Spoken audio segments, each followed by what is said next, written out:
I want to show you a verse in 1 Timothy chapter 6. और मैं आपको एक वचन दिखाऊंगा, पहला तिमोथी उसका 6वां अध्याय। Timothy was one of Paul's closest co-workers. तिमोथियुस जो था वो पौलुस का सबसे करीबी सहकर्मी था He was the best of Paul's co-workers.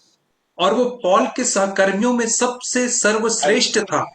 Paul selected him when he was a young 20-year-old man. पौलुस ने उसका चयन तब किया था जब वह जवान 20 वर्ष का लड़का था। And now Paul is writing to him after 25 years when Timothy is about 45 years old. और अब पौलुस उसे 25 साल बाद फिर से लिख रहा है और इस समय तिमोथियुस की आयु 45 है। Timothy has already known Jesus for 25 years. और तिमोथियुस ने पहले ही 25 वर्षों से प्रभु यीशु मसीह को जाना है। And look what Paul writes to him through the Holy Spirit. और देखिए पौलुस पवित्र आत्मा के द्वारा क्या लिखता है उसे। 1 Timothy 6 verse 12. पहला तिमोथी 6 अध्याय उसका 12 वचन। Fight the good fight of faith. विश्वास की अच्छी कुश्ती लड़। And listen to this. Take hold of eternal life to which you were called. और उस अनंत जीवन को धर ले जिसके लिए तू बुलाया गया। What does it mean? Take hold of eternal life. और इसका क्या मतलब है अनंत जीवन को धर ले। Timothy could have said, "Oh, I accepted Christ 20 years ago." उसने तिमोथियुस ने कहा कि मैंने 25 साल पहले मसीह को ग्रहण किया। Then what is eternal life now? लेकिन अब अनंत जीवन क्या है? Because eternal life is knowing God and Jesus more and more and more and more. क्योंकि अनंत जीवन जो है वो परमेश्वर को और अधिक जानना है। Receiving the life of God into us more and more. और हमारे जीवन में परमेश्वर के जीवन को और अधिक प्राप्त करना है। So the real definition of eternal life is not a life that never ends.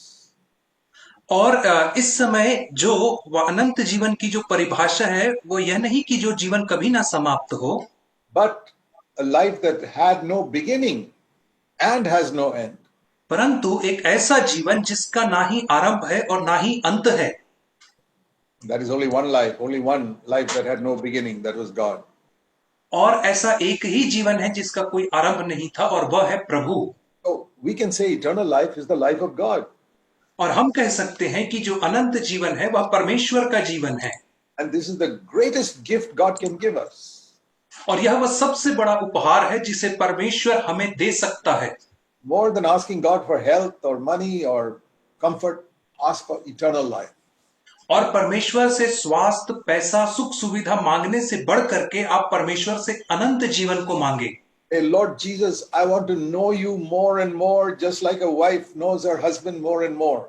और कहिए प्रभु यीशु मसीह मैं आपको और अधिक वैसे ही जानना चाहता हूं जैसे एक पत्नी अपने पति को और अधिक जानती है। You know, Paul wrote a letter about 30 years after he was converted. और पौलुस ने एक पत्री को लिखा अपने 30 वर्ष होने के बाद मन फिराव के। Philippians chapter 3. फिलिपियों की पत्री उसका 3रा अध्याय। Paul is nearly 60 years old now. और यहाँ पे पौलुस जो है वो 60 वर्ष की आयु का हो चुका है। He came to the Lord when he was around 30. और वह प्रभु में तब आया जब वो 30 वर्ष की आयु का था। He's already known the Lord for 30 years. और उसने 30 वर्षों में पहले ही प्रभु को जान लिया है। And he writes in Philippians 3. और वो फिलिपियों 3 में लिखता है verse 10. उसके 10वें वचन में, My great passion is that I may know him more. मेरी सबसे बड़ी उमंग यह है कि मैं उसे और अधिक जानने पाऊं। I want to know my Lord. और मैं अपने प्रभु को जानना चाहता हूं। And you say, Paul, don't you already know the Lord for 30 years? और आप कहोगे कि पौलुस क्या तू बीते 30 वर्षों में प्रभु को पहले ही नहीं जानता था क्या? Yes, but knowing the Lord is something that will continue through all eternity because God is so infinite. और परमेश्वर को जो जानना है यह जो प्रक्रिया है पूर्णतः निरंतर चलने वाली प्रक्रिया है क्योंकि परमेश्वर एक असीमित प्राणी है। So I want to encourage all of you to have one passion to know Jesus more and more. और इसलिए मैं आप लोगों को कहना चाहूंगा कि आप अपने जीवन में एक ही उमंग रखें कि आप यीशु को और अधिक जानने पाएं। There's a lot of difference between knowing about a person and knowing a person.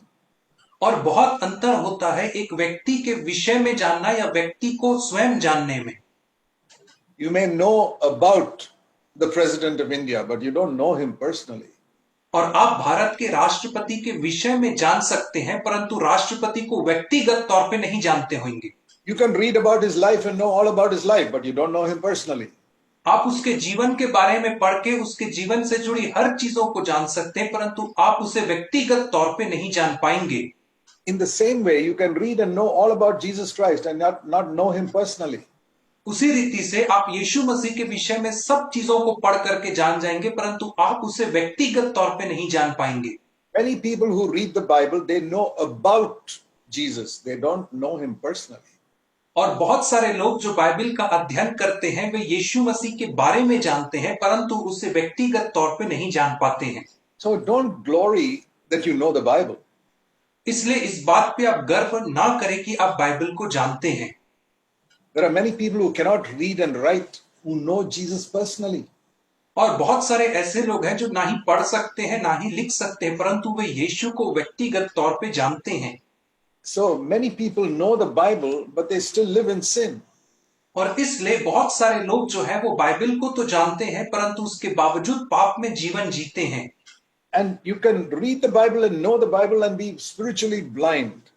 और आप बाइबल को पढ़ सकते हैं बाइबल के विषय में जान सकते हैं परंतु आत्मिक तौर पे अंधे हो सकते हैं। Do you know that the whole Bible speaks about Jesus Christ? और क्या आप जानते हैं कि जो संपूर्ण बाइबल है वो प्रभु यीशु मसीह के विषय में बात करती है। Let me give you an example. मैं आपको एक उदाहरण दूंगा। In Luke 24, we read about Jesus after his resurrection. और लूका 24 अध्याय में हम यीशु मसीह के बारे में घटना पढ़ते हैं जो उसके पुनरुत्थान के बाद घटित होती है। Please turn to Luke chapter 24. और कृपया करके आप मेरे साथ निकाल लीजिए लूका रचित सुसमाचार उसका 24 अध्याय। In Luke 24, लूका 24 में we read that there were two disciples who were walking to Emmaus in verse 13. और 13वां वचन में हम पढ़ते हैं कि दो शिष्य थे जो इम्माउस नामक गांव को जा रहे थे। And that was about 7 miles from Jerusalem. और यह जो था वो यरूशलेम से 7 मील की दूरी पर था। And that would have taken about 3 hours to walk there. और चल के जाने में 3 घंटे का समय लगता है। And it says Jesus came and joined them, verse 15. और 15 वचन में लिखा है कि यीशु मसीह आप उनके पास आकर साथ हो लिया।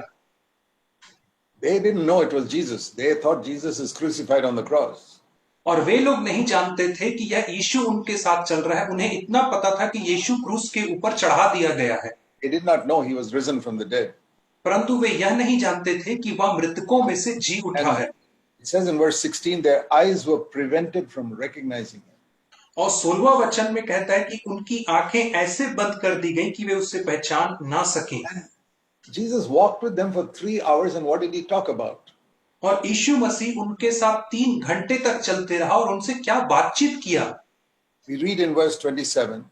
और 27 वचन में हम पढ़ते हैं, Began with Moses and the prophets. और उसने मूसा से आरंभ करके भविष्यवक्ताओं तक बताया। That is referring to the Old Testament, 39 books of the Old Testament. और इसका तात्पर्य है पुराने नियम की 39 पुस्तकों से। And it says here in all those 39 books, he showed them the things concerning himself. और उसके बाद कहता है कि इन 39 पुस्तकों में उसने वे बातें जो उसके विषय में लिखी थी उसका अर्थ उन्हें समझाया। That means you can see Jesus in all the 39 books of the Old Testament. उसका अर्थ यह है कि आप प्रभु यीशु मसीह को पुराने नियम की सारी 39 पुस्तकों में देख सकते हैं। You can see in Genesis chapter 3, he's called the seed of the woman that will crush the head of the devil. आप उसे उत्पत्ति 3 अध्याय में देख सकते हैं जहां पे लिखा है कि स्त्री का बीज सर्प के सिर को कुचल देगा। And in every book there is a picture of Jesus.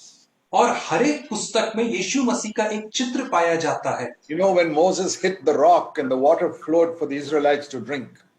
और आपको पता है जब मूसा ने चट्टान को छड़ी से मारा और उसमें से पानी बह निकला ताकि इस्राएली लोग पी सके, That's a picture of Jesus being crucified and the Holy Spirit coming into us. और वह चित्र है यीशु मसीह के क्रूस पे चढ़ाए जाने का और पवित्र आत्मा का हमारे अंदर आने का। So much more the New Testament is full about Jesus. और इसलिए हम देखते हैं कि जो नया नियम है वो यीशु मसीह से भरा हुआ है। If you read the Bible, not to increase your knowledge, but to know Jesus more and more. और इसलिए यदि आप बाइबल का अध्ययन करते हैं अपना ज्ञान बढ़ाने के लिए नहीं, परंतु यीशु को और अधिक जानने के लिए, And ask the Holy Spirit to show you. और आप पवित्र आत्मा से फिर मांगेंगे कि मुझे दिखाएं। Jesus said that the Holy Spirit will come and show you the things concerning himself. और यीशु मसीह ने कहा कि पवित्र आत्मा आकर के उन चीजों को दिखाएगा जिसका वास्ता यीशु से है। The main ministry of the Holy Spirit is to show Jesus to us. और पवित्र आत्मा की सबसे बड़ी सेवकाई यह है कि वह हमें यीशु मसीह को दिखाए।